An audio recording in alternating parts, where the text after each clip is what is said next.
Welcome. I'll start by letting our two other speakers and also Charlotte, who's helping out here today, introduce themselves. So first of all, my name is Ulrikke Andersen, and I'm one of the postdoctoral researchers on the Disobedient Buildings project, working on the field site Oslo.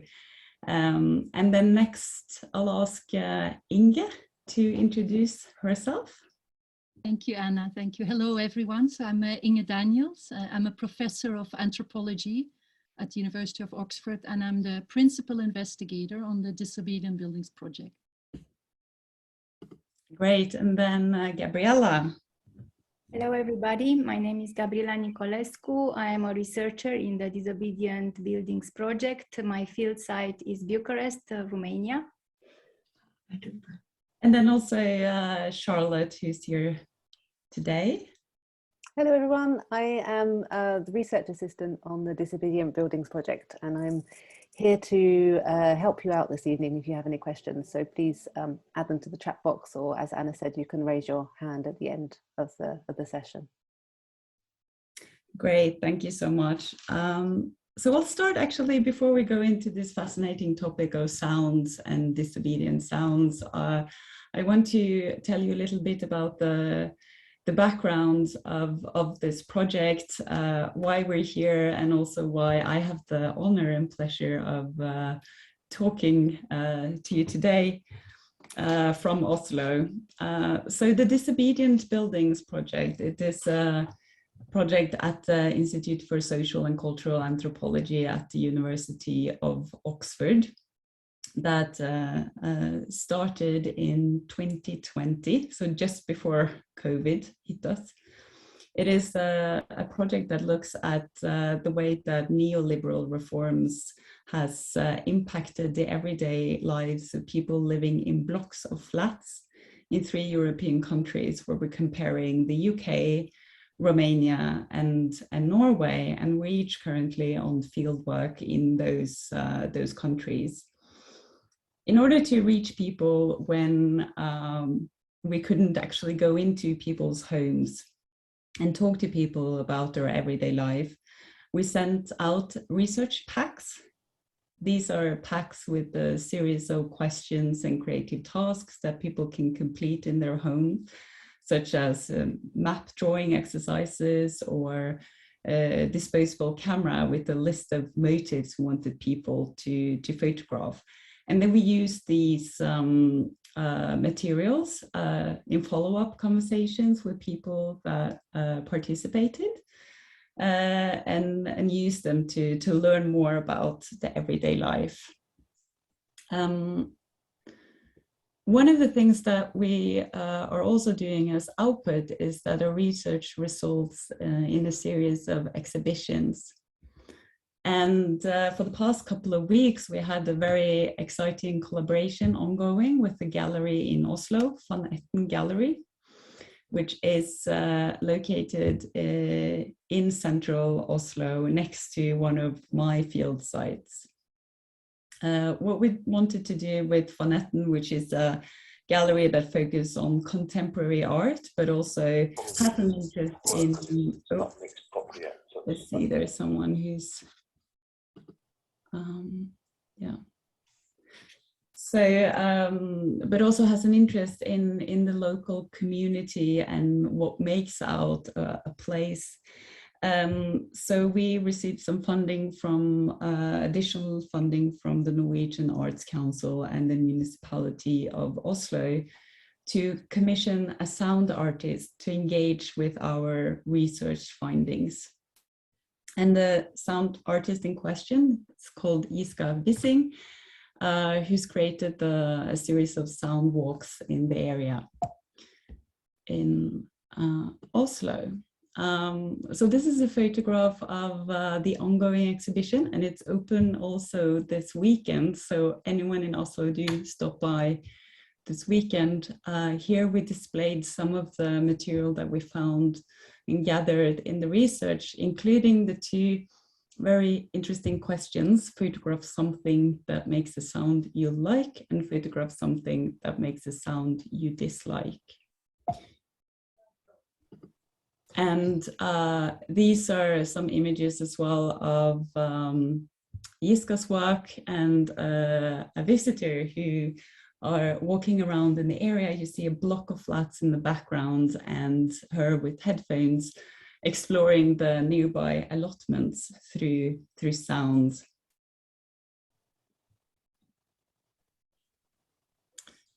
Great.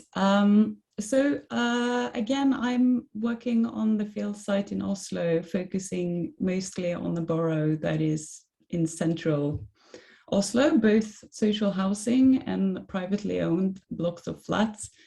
The borough in question is called Gamle Oslo, which translates to Old Oslo, and it's actually the most densely populated area in the entire country of Norway. And I'll ask now Inge to maybe say a little bit about the field sites in the UK and London. Thank you, Anna. Thank you. So yes, I'm just going to give a brief description of what I've been doing and where my field sites are. So I myself live in central London. So as Anna explained, because of the pandemic, it's been quite difficult for us to do any field work for a long time. So the choice of my sites, I have 2 sites in central London, was very much determined by what I could do during the lockdowns. So my first site is in W1, which those of you who know London is in Soho and the Council of Westminster. So that's one of the sites. And the second site is in EC1 and EC2, which is the City of London and the Borough of Islington. So they're very central, if you want, more east and more west in central London, 2 sites. As I said, it was determined by the pandemic. Also, it was how far I could walk and cycle was very important because I couldn't use any transport. It's been very unusual for me, having done quite a few ethnographies about housing and in people's homes, by not being able to go inside people's homes, but still do this kind of work. So how I recruited participants was actually mainly through pamphleting. So in EC1, EC2, central London, I pamphleted about 1,000 flats. So I went into blocks and just pamphleted and got people to respond. And then in Soho, in W1, that was mainly through personal connection, and snowballing, which is a very common technique in anthropology, that I got people to engage with the project. So in total, I'm working in 6 blocks, 3 in Soho and 3 in EC1, EC2. These are built between the 1950s, late 1950s and late 1980s. And when we say blocks, we mean buildings that are 5 floors or higher. It's perhaps good to make a distinction for people that wonder what kind of blocks or high rises we're looking at. So all the blocks I'm working in are, actually no, 5 of them, one is an exception, are or were what we call council housing or public housing in the UK, which means that they're created, managed and maintained by local municipal authorities. One block is actually operated by a housing association. So that's the 6 blocks I'm looking at. In total, there are 35 participants in the London site, and they have kind of self-selected themselves. As I said, were people who were answering my desperate calls to find participants during all the lockdowns. They age between 25 and 96. So I think it's the first time I have such a broad age range in a study I've done about housing. And they're renters, 1/3 is renters and 2/3 is owners. And this kind of corresponds in general with the area in London where I'm doing the research. Both areas are quite similar in that they're a mixture of residential and commercial businesses. And of course, both areas are quite expensive to live in. Having said that, at least 3 of the blocks are almost fully social tenants, which means people who get support from the local authorities living in the blocks. So they are renting in that way. So perhaps a few other facts to say about the people I worked with. Interestingly enough, I think because of the pandemic and people being quite isolated and perhaps in their flats for long periods of time, a large percentage of people were actually single people. I think I wrote down about 35%. But also 40% of people were over the age of 70. So this is the kind of the responses I got within working with a very limited frame. So I was completely depending on who would answer. So anybody who would answer would be a good participant in this case. Perhaps I wanted to say just very briefly a few things that came up, and then later I go to the sound issues. But obviously, during the pandemic, the first 6 to 9 months where we had all these lockdowns in the UK, it was very clear that initially there was, like perhaps in many of the sites, this kind of optimism. For an anthropologist, very interesting, this kind of people wanting to volunteer, people to open food banks, have some kind of solidarity, of mutual aid. That was in my sites very, very clear in the beginning, I think, as I'm sure many of you have experience in your own homes, but also that was offset by people that felt extremely lonely and were worried about their mental and more general health as well. So you had these really contrasting responses or engagements that people had with me while they discussed COVID, for example.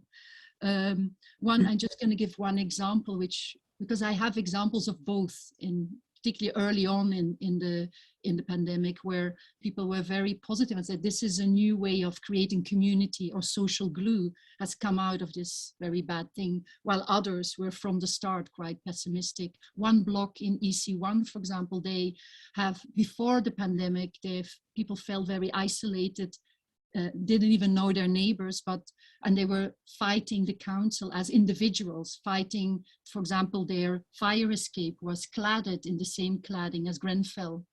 So that was quite shocking, and they only find out afterwards. Or the council was planning a big redevelopment, adding houses in an already very dense space. So they were fighting, but not as a group. While during the pandemic, for the first time, a group of women actually went through all the corridors and knocked on every door. And they started to realize how many, again, elderly people lived in these blocks, and how many people actually were extremely cold. That was a discovery they made. And they then came together and they put legal questions to the council, and they won. So they got the council to switch on the heating, which is normally, I should have said, switched off between April and October in many of the blocks, to keep it on throughout the lockdown. And this then in turn has led to a really kind of strong engagement from this block. And now they are in many other issues. They're now sitting on committees. They're trying to change the management even of their whole block. So that was a positive thing that came out of the pandemic. But I just want to give this as an example, and then later I talk a bit more about this in relation to sound. I'm going to give the word next to Gabriela, I think. I hope I didn't speak too long. I want to keep it short. But yes, I'm going to leave it there. Thank you.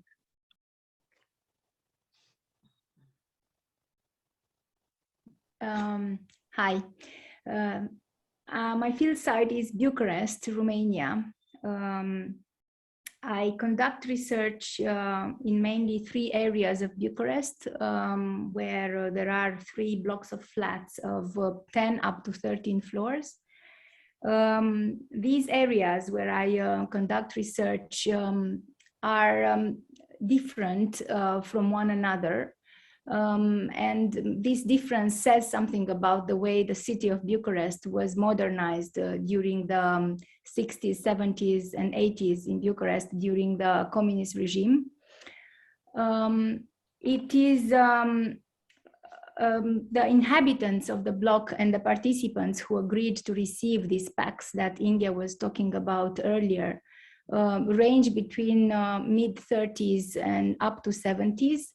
There are some people who are older than 70s who have responded to some of my questions, and some of them even allowed me to get to enter their flats, but they didn't fill in the packs.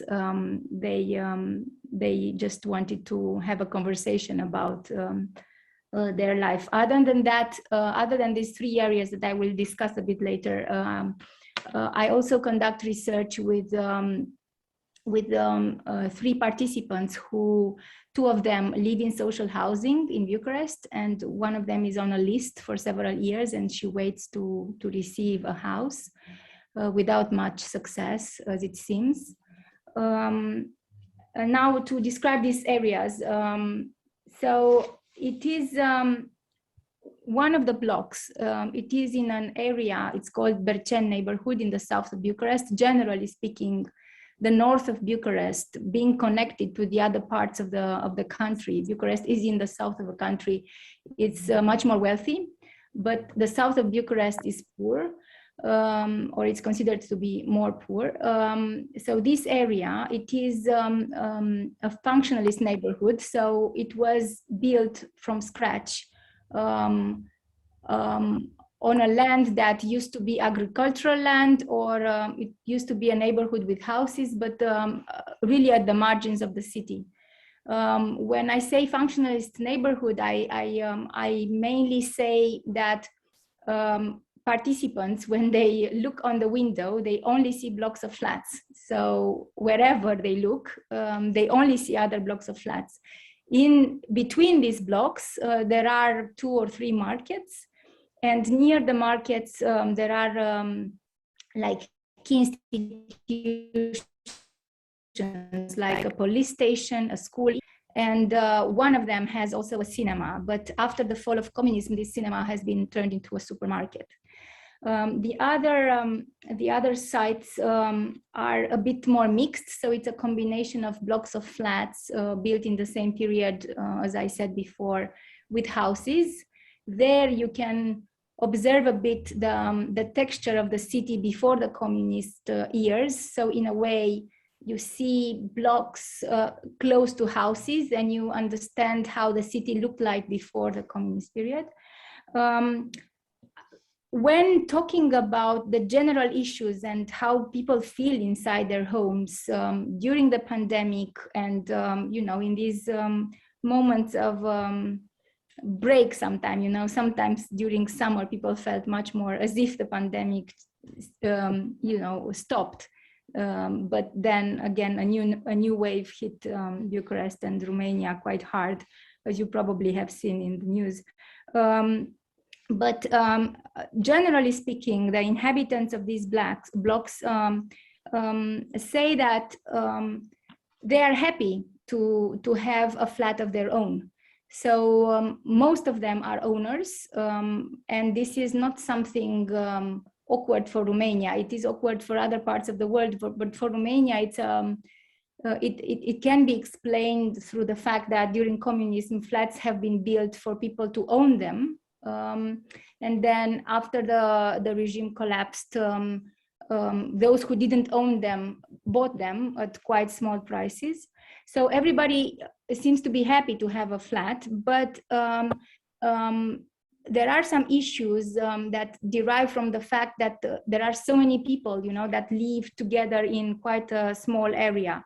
One of the issues has to do with parking places. So there is a joke saying that in Bucharest there are more cars than people. And I think it is true. If you look on the streets, you see the cars not only on the street. The cars are parked on the pavement, and that really creates a big problem for people, the elderly people, who, for example, during the pandemic, couldn't get out and couldn't really walk around the block because they didn't have a bench where to stay. They didn't have areas from where to cross from one side to another. Another issue that is a bit common in some of the blocks, but not everybody, it's the problem of the heating. Again, I feel I need to go back and refer to communism. In the last 2 or 3 years, people started to complain that in Bucharest, the heating system doesn't function very well. It is quite old, and in the last 30 years, it has not been repaired thoroughly. So there are areas in Bucharest where the blocks do not receive heat. which is of course a problem for some inhabitants. Many of them remember the communist years when in the last, before Ceausescu was killed, you know, many winters were spent putting another layer of clothing on top.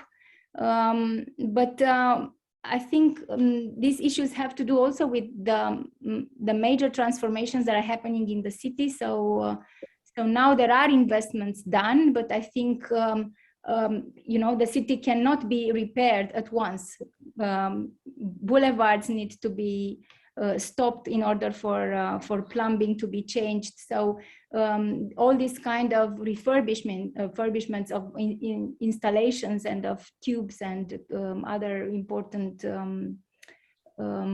cables take a lot of time to be fixed. So what people say is that sometimes when they turn on the water, the hot water, they need to wait for 30 minutes for the hot water to come, which is a problem. They say it's 21st century, but we don't have hot water. Yeah, another issue that it is a problem for Bucharest inhabitants, and it's a new problem, it's waste. I say new because everybody was very happy, and everybody was saying, coming from this socialist communist country, everything was clean, including the city. You know, the waste management worked okay until very recently, when the landfill started to be full, and then all the institutions started to say, oh, people don't know how to recycle. But when I discuss with people complain about not knowing exactly how to recycle and not trusting what happens to the things they throw. This is not so much a problem that, I mean, it has to do with communication, but it also has to do again with former habitus that people had. So you need to think that, for example, plastic bags or bottles to bottle milk or yogurt didn't exist before communism. So it was the consumption that we are used to now a lot, and all these supermarkets, all the big names and the big brands that exist in Romania as well, you know, fill in people's fridges, their storage spaces, but they also fill in the landfill. And the municipality has no more place where to put all these kind of things. And then the discussion, it's always put towards educating the people. But I think, you know, it's very interesting talking to Bucharest inhabitants and talking to the participants in the research. They always, you know, complain that it's not only about communication, and it's also about trusting what happens with whatever they do. So they don't really trust the institutions that work with this. Yes, so these are some important themes that I have encountered during my research. Sound, it is a part of the stories people say, and we will discuss more about this a bit later. Thank you so much, Gabriela and Inge. So what we've done, as I mentioned in this pack that we sent out, is that we asked people to photograph something that makes a sound they like and dislike. And what we've done is that we picked 2 photos that we will talk a bit more about. And I'll let Inge say something about what we see here. To unmute myself. Thank you, Anna. Yes, so it's a bit cheeky because it's 2 photos in one, so it's kind of, I got away with 2.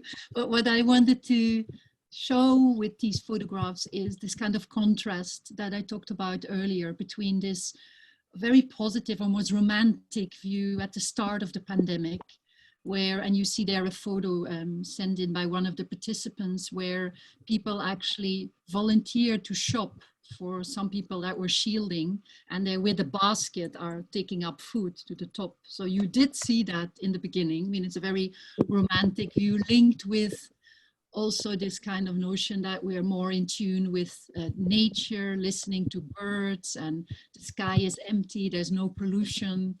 That was honestly the first 4 weeks, one could say, the first lockdown in London, that was very, very much around. And this note I found very intriguing. It was when I was pamphleting on one of the doors. So clearly this is a student who's studying music, and he's apologizing because he has to work from home. But it's not just apologizing and being a nice neighbor saying, if I'm noisy, I'm sorry. It's also, if my noise is bothering you, or if you just want to chat, text me. These notes are no longer around, by the way. They were very, very common initially. So I thought that's another, just to make that point that I said earlier about, of course, initially, I'm sure in all the sites that was the case, this kind of optimism was around. Unfortunately, and that's my second slide, I think the second one, Anna, thank you. In the packs, most people had lots of disobedient noises, and they were mainly, I mean, there's two categories and come back, but lots of them, at least in London, were about outside noise, meaning coming from outside in, so not in the block. And this is, this participant calls this the noisy hall. It's the title of his photograph. And it's this, I know this hall because I've seen it again and again as I was cycling or walking, doing field work.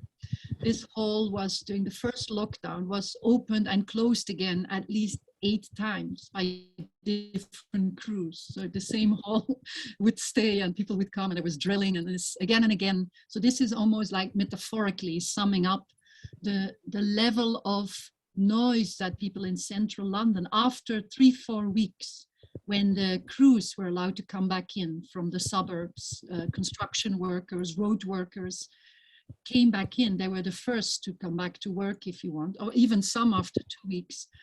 And it really was incredibly noisy. So you have this, really this contrast with this romantic, it's empty and we can cycle and it's healthy. And then right away, it's noisier than we've ever seen the city in central London. I have some examples. One resident had literally 3 construction sites around her block, and she had no balcony, and she had to be inside, locked up. So it was like many people thought it was hell, actually. So it was noisier than it's ever been before. And of course there are regulations, what time to start, what time to end, but most people are saying the construction companies and the roadworks got away with much more than they usually would, because there were no people around. Well, people were, so it was a very, you could complain, but very little was done. More generally, for those of you not familiar with central London, I would say that it's very unusual how much construction is going on continuously, very close to residential areas. So constantly people have to deal with this kind of noise. And actually one of the sites in Soho, they had a construction were going on for 6 years, which was gonna initially take only 3 years. So just this kind of noise has been very annoying, if not disobedient, for many of the participants. Another related outside sound was actually hospitality. So of course, the first few weeks longer, the first lockdown even, the businesses were closed, pubs, restaurants, but this then led, of course, to people socializing in other venues, like parks or semi-public areas, and that led to lots of noise complaining. But the noise was very loud, particularly in the summer, the first lockdown over the summer and spring. But also once pubs and restaurants opened, of course, it was outside. So you had these alfresco schemes that are still going on. I don't know if you haven't visited London recently, you will be surprised how much it now looks much more like a European country. In summer, now with winter, it's changing, like a European country where people have the terraces outside. And that, of course, has led to a lot of noise and till deep into the night. So it's been for residents very tough, particularly in these 2 areas where you have a mix, as I said, of commercial and residential. So that's kind of the outside noise. And then the inside noise, of course, again, people working from home, this has become a big topic, and particularly between neighbors, I think. sound has featured a lot. First of all, there are the appliances, the washing machines. I cannot say how many photos of washing machines, and you can go on our website, on our gallery, you start to see themes. I think Anna has quite a few washing machines as well, so I won't say more about that. But I also had TVs, telephones, alarm clocks. Of course, if people in these dense living areas are at home all the time, these sounds are almost amplified. And I would argue people have become hypersensitive because they had these quiet periods as well to some of these sounds. Then, of course, DIY, and that's where it links with Gabriela. I won't say more, the drilling of people doing up their flats while they have the time. Here in the EC1, EC2 side, what was a big issue was people, which they're not allowed in many cases, having put in wooden floors. Of course, that makes a lot of noise, but also one can hear much better what's going on, especially if the whole family is at home. But also people putting in a new water pumps for power showers. That's been a big noise issue because it travels through the pipes. So that, and I think one of the outcomes of this more volunteering and solidarity amongst neighbors has been the development of lots of WhatsApp groups, first set up for volunteering, but in many blocks they have become places to complain about noise. So I have a lot of material about how the WhatsApp group has become this place to go to for noise and antisocial behavior, if I would say.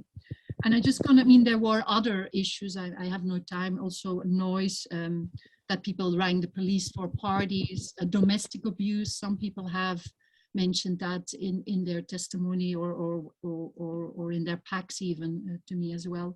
I want to end just with one example, and this was for me a really example that summed up the hypersensitivity and almost a flip to being quite nasty as neighbors to each other, which has occurred. I mean, in places it might have been like that before, but the contrast was so big because there was this period where people were quite able to be polite and nice to each other. So this was an example of a participant who had a therapy dog because of one of her children needed this, and that happened during the first lockdown. So in this particular state, no pets are allowed. And so unfortunately the neighbors came together and put a petition. So the therapy dog was not allowed, and she got from lawyers letters that the dog had to go. So I thought that's quite an extreme example with lots of, I mean, you could say back and forth or whatever, but so also this kind of people not being able to kind of be in that way accommodating for other people's needs or whatever. So that's an extreme example of how sound, and the reason why the dog had to go was because the neighbor said, of course, he would bark. That was one of the issues. So I'm going to leave it there. I don't know whether next it's, I think it's Gabriela's photos, isn't it? Yes, I'm going to leave it there. Thank you. Thank you too. It's interesting. I will discuss a bit about pets. Looking at this image, in fact, I selected it. I was searching for an image with what one of the participants was seeing from her flat, and she was always talking about cars and how noisy the cars are and how the traffic really disturbs her. But while I was looking at images with Bucharest, I decided to take that because in a way it says something about the city. Looking at it, you can see how dense the blocks are. You know, this green space between has, if you can look a bit at the roofs, there are also some of those old houses I mentioned, you know, how the city looked like before the blocks were built. But I also selected this image because I thought birds are quite noisy, and the sounds they do are interpreted sometimes even by the same participants. You know, sometimes they are happy with the fact that the birds are coming, sometimes they are not, and depends what kind of birds. In this case, you see pigeons, and I know that some participants complain about pigeons being dirty, noisy, and also creating a lot of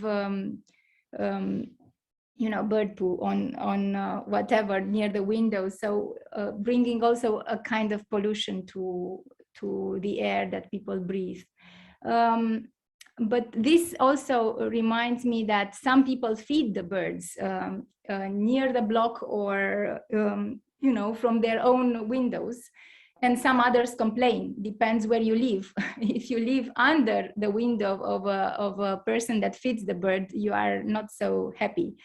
So this is an interesting issue in terms of discussing what is disobedient noise, who likes something and who dislikes the same thing, and in what kind of context can we interpret what disobedience is. At the same time, this also makes me talk a bit about pets. I think with the pandemic, I have been told by more administrators or presidents of the block in Romania, blocks are run by associations of owners. And this association of owners also select one president. So you have the president of the block, who is the legal representative of these people, but also the administrator who deals and fixes things, prevents things in the block, in theory. So many presidents or administrators saying, what happened lately? More and more people started to buy dogs, small dogs, because the flats are small and because you don't need to feed them too much.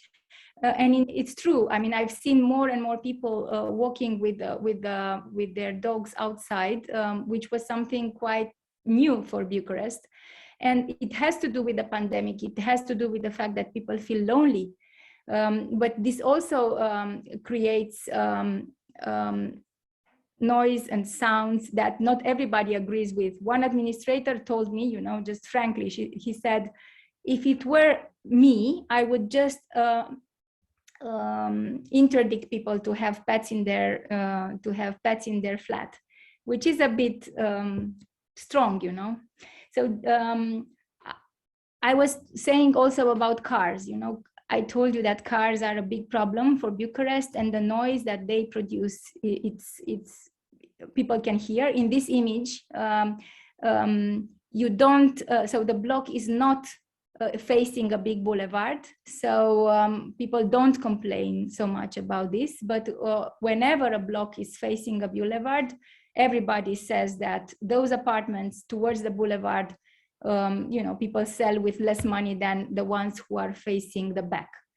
Other than that, from inside the flats, can we switch to the next image, Anna, please? I have been hearing a lot of discussions about the drills and reparations and how people fix and change things in their flats. And the fact, one participant in Romania said that the symbol of living in a block is the drill. Every 2 weeks, somebody renovates something. In her block, as she said, the structure is made of concrete and the sounds are propagated in the entire block. One does not even know from what floor the sound comes. But it is equally high and annoying, and it invades every little corner of the block.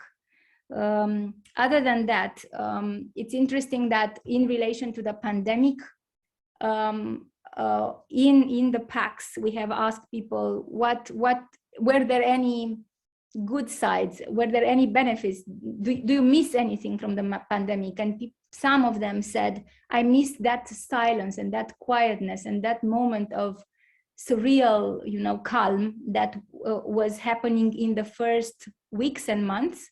So in contrast to this, when people started to understand a bit more what is happening and how to deal with it and how to get out and how to, find something to do with their time and maybe their resources, they started to renovate the flats. So I told you about this.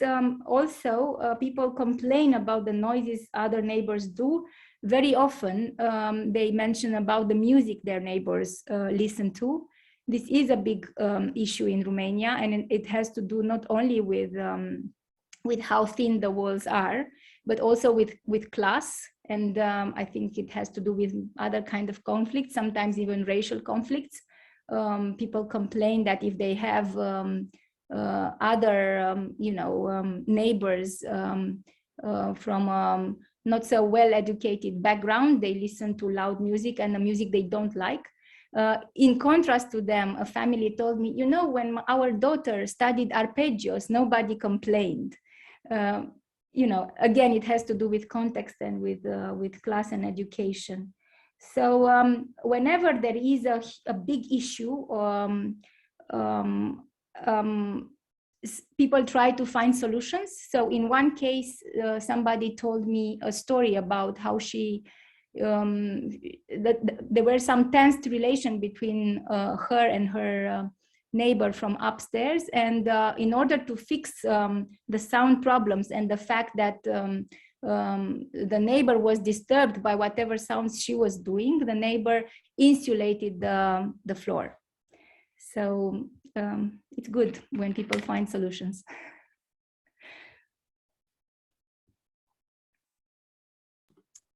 Great. So now over to the washing machines, which I think has come up in all of the sites. I think some of the things that's already been mentioned is also something I've seen when speaking to participants in Norway and looking at the responses we received from the packs. And that does have to do with sound from neighbors. Obviously, the washing machine in people's own homes make a sound within their flat, and that's something that's been mentioned. But then also, I heard stories of people complaining that their neighbors are doing laundry throughout the day, and I think even at night, and how that's disturbing the sleep of people. And I think, again, that being hypersensitive to sound, if you do work from home and stay in the home for a long period of time, that sonic environment affects you in a different way. And I think stories about washing machines show that. Another thing that's interesting about the washing machine is that most of the blocks I'm looking at, built in the 60s and 70s in Norway, they had communal laundry rooms in the basement usually. And these laundry facilities, they still exist. So why do people choose to have a washing machine in their flat to do the laundry in their flat instead of going downstairs? And I think that shows a different way that people prefer to live. But in the context of Norway, I think it shows something about how we prefer to have our bathrooms today. In Norway, the washing machine is usually placed in the bathroom, not like in the UK where you usually have them in the kitchen. And one of the things I have been looking at is there was a deregulation of the housing market in Norway in the 80s that was initiated by the Prime Minister at the time, Kåre Willoch, and his government. And the deregulation of the housing market, it has led to the rise in housing prices. So housing in Norway is expensive, and it is looked at as something valuable that you invest in and you profit from. And renovating the bathroom is quite often something that adds value to your home. Homes in blocks are often sold quite frequently. And many participants discuss and describe to me the way that someone might move in and they renovate the bathroom, and then they sell it quite quickly, and then the new owner also renovates the bathroom. So that's like one way of adding value to the flat, and renovations of bathrooms do cause a lot of noise. And the second image, it is taken by a participant who, it took a little while for him to return the pack to me. And one of the reasons was this question I had about photograph with sound, that you dislike. He wanted to photograph an ambulance. Some of these blocks are located quite close to some of like the main roads through Oslo, or at least where ambulance frequently travel. And he felt quite unwell when he heard the sound of an ambulance, and he compared it with the sound of a police siren, that he felt not as unnerved by the police siren, because he felt that that was more, it could, you know, come from anything, whereas an ambulance, it always dealt with someone being unwell and needing immediate medical attention, and that someone was in danger. The issue was that he couldn't photograph an ambulance quickly enough with the disposable camera, and it took a while for him to do that. And eventually he walked down to the accident and emergency room and photographed one there. Those photographs came back completely black, so we had to make a second attempt. And I think in just walking with this participant to take those photographs and having those chats about sound and how they do affect our well-being, and they affect like they do play on our memories and the kind of emotions that we link to a sound, was quite important. But then obviously as well, when it comes to this COVID pandemic, the ambulance and the siren of the ambulance could also make people think about that pandemic. So these were the images that I chosen, and I think now is to ask Charlotte if there are any questions or anything that's come up. We are also approaching the end of the hour that we planned for this event, to the duration of the event, but let's see if there are any questions. We don't have any questions at the moment, but please don't be shy and share them in the chat box, and I'm happy to read them out or raise your hand. Just to get us started, I'll just ask a question. You've talked about a lot of sounds that people don't like as being disobedient. I wonder whether there are sort of more positive sounds that people experienced, and there were any kind of patterns in that kind of were more associated with their well-being.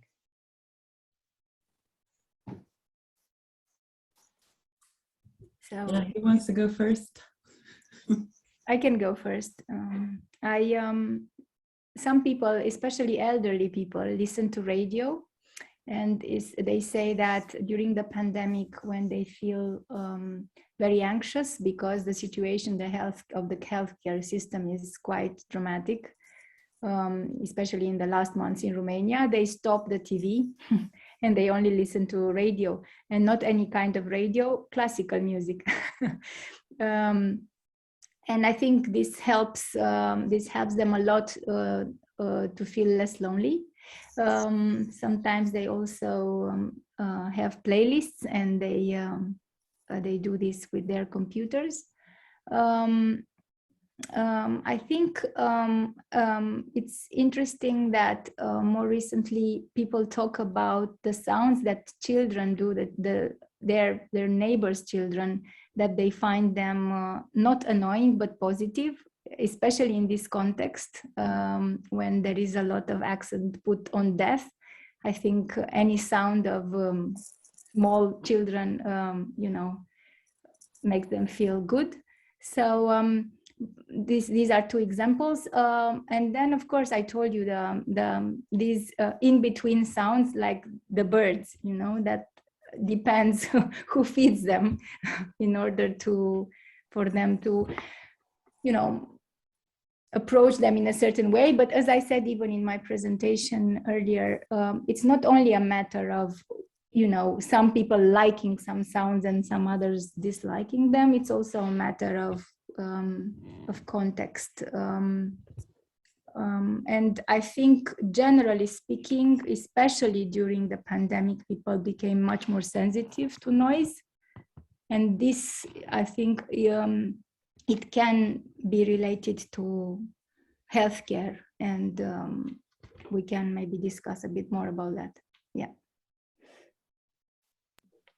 Anna, you want to go first?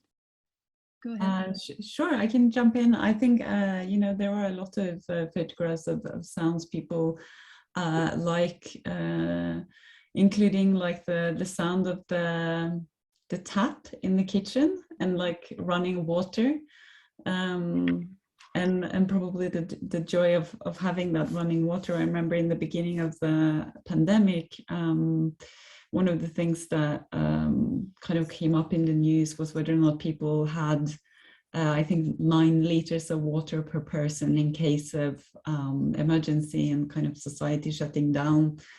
So water, I think, and the sound of water is something that people then are describing as quite pleasing and comforting. And obviously also, I think, music and photographs of different record players and sound system has come up as well. So I think there that is quite important. And again, there's also then stories of people who describe their neighbors as having bad taste in music and the kind of music that they perhaps don't enjoy listening to. And quite often it's also linked to time of day and whether or not one might be okay with music from a neighbor or not. Yeah, I'm just going to briefly add a few. I mean, lots of the things that have been said already, but I think this ambiguity of sound is very fascinating. Like what Gabriela was saying with the pigeons.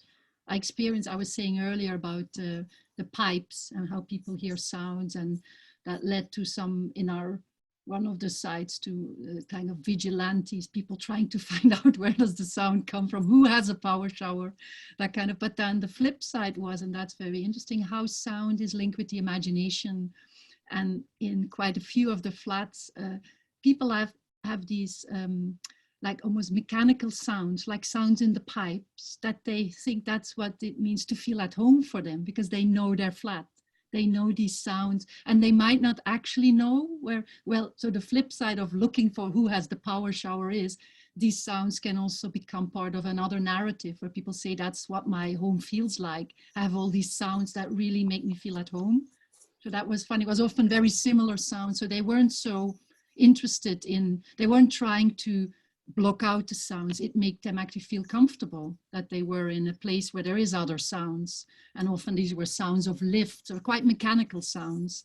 So I thought that was quite an interesting way, again, to say how it's quite ambiguous. Of course, with sound is so interesting because it's not malleable. So you cannot control it, it's there. So that was something where people really had almost imaginary stories about what they thought these sounds were. So that was kind of an interesting way to look at some sounds that were upsetting. For some people were really comforting and feeling that linked with what it meant for them to feel at home, I think. I'm gonna end it there. We've got time for one more question that's asked anonymously. How did the other senses feature in the research? Yeah, I mean, I can jump in. I think one of the things that's come up is temperature and how to control or monitor temperature in the flats, and what people do in order to ensure that the flat is either cool in the summer or warm in the evening. In the winter. Another, I mean, sense is definitely smell. People do describe smells coming from other flats, and in this exhibition ongoing in Oslo, in the packs we asked people to send us a spice that people use in cooking, and we've displayed some of these spices that we have received, and if you move very closely you can actually smell the saffron and the different spices we received. So I think that's also a feature in our work. Ooh. Yeah.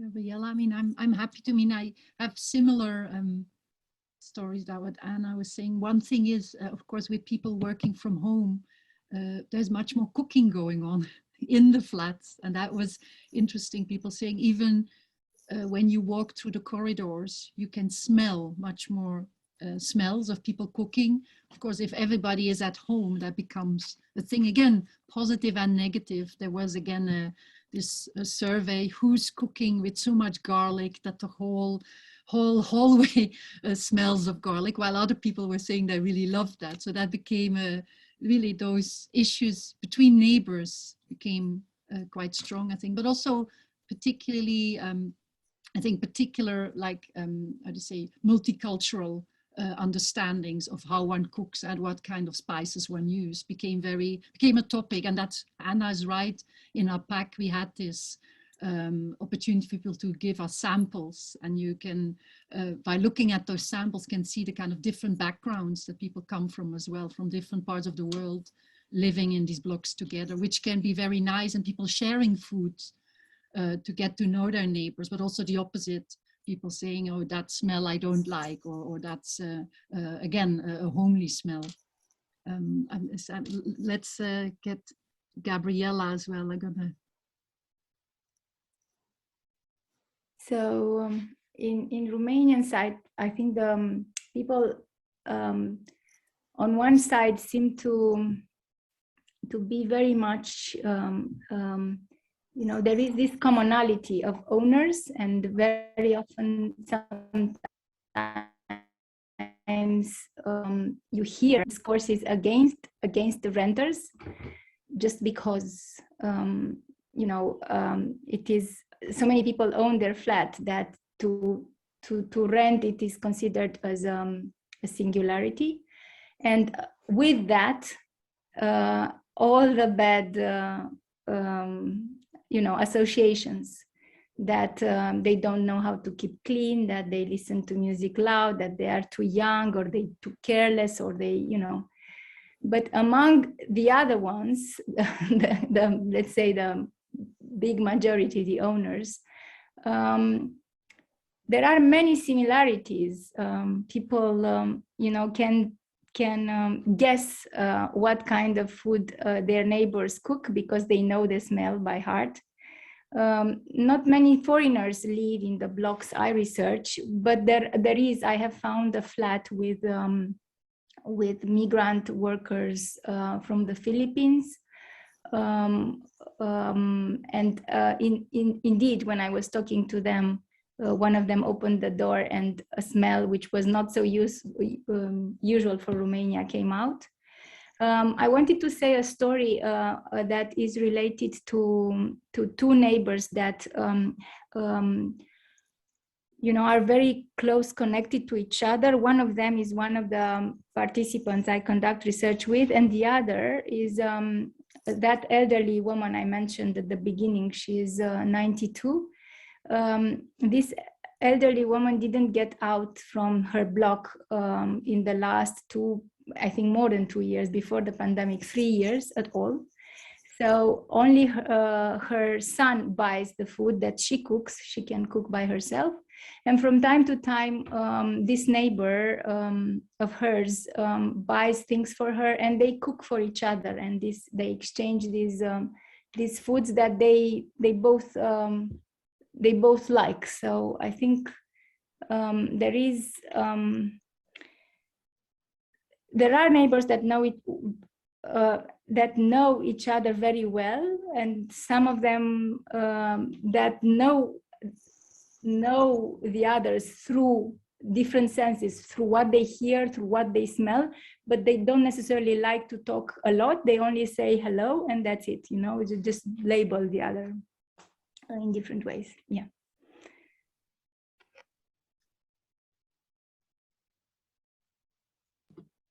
So thank you so much. I think we might actually leave it there. We've been talking for about an hour. I wanted to thank everyone today for coming and sharing their the stories about sound, and encourage our audience today as well to continue sharing images and stories about sound, and you can hashtag that Disobedient Buildings and share, and we'll find it, and it will be lovely for us to see what sounds you encounter in your everyday life.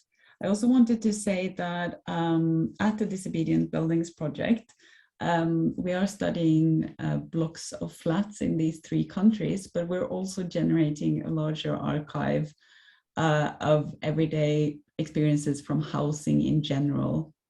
That means that anyone, wherever you live and however you live, can participate in our project. And you can do so by going into our website under the tab Packs and Participate, and you'll then get instructions on how to share your experiences. I want to thank our collaborators. First of all, Van Etten Gallery, which is here in Oslo, who has been hosting this exhibition of the past couple of weeks. We still have things happening. On Saturday, Jiska Wissing, the sound artist, will do a performance at 7 p.m. And it will be a wonderful opportunity to just stop by the gallery and meet us and talk to the artist as well and explore her work. The sound walk itself, it will be available also after the exhibition ends on a website, so you can kind of continue exploring this area in Oslo by scanning a QR code or going into Jiska's website, torntracks.com. I want to thank the Norwegian Arts Council and the municipality of Oslo for funding these events, and obviously the University of Oxford and the Arts and Humanities Research Council UK, who's supporting these years that we are delving into these fascinating topics on housing, welfare, and well-being. So on that note, I think I'll let everyone get back to their dinner or whatever time zone you're all in. And thanks to Gabriela, Inge, and also Charlotte for being here and monitoring the Zoom chat.